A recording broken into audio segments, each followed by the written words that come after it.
Assalamualaikum warahmatullahi wabarakatuh.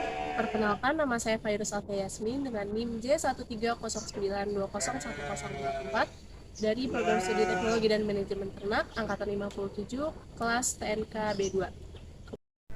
Sebelum saya menjelaskan bagaimana cara pengoperasian alat pencukur wool domba ini, saya akan menjelaskan terlebih dahulu apa saja komponen-komponen yang terdapat pada alat pencukur wool domba ini.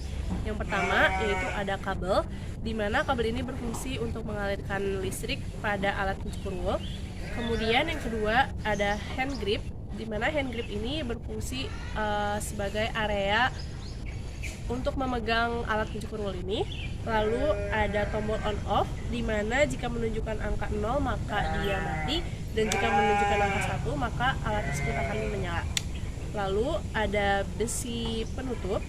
Besi penutup di sini berfungsi sebagai tempat pengisian cairan pelumas. Seperti ini.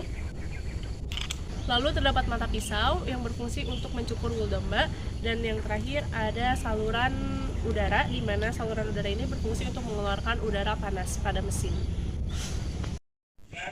Selanjutnya saya akan menjelaskan bagaimana cara pengoperasian alat pencukur wool domba ini. Yang pertama, sambungkan kabel pada aliran listrik. Kemudian nyalakan mesin. Lalu pada saat proses pencukuran wool domba ini berlangsung, pastikan mata pisau sejajar dengan permukaan wool domba. Dan jika sudah selesai, maka matikan kembali mesin pencukur wool ini, lalu cabut kembali kabel dari aliran listrik.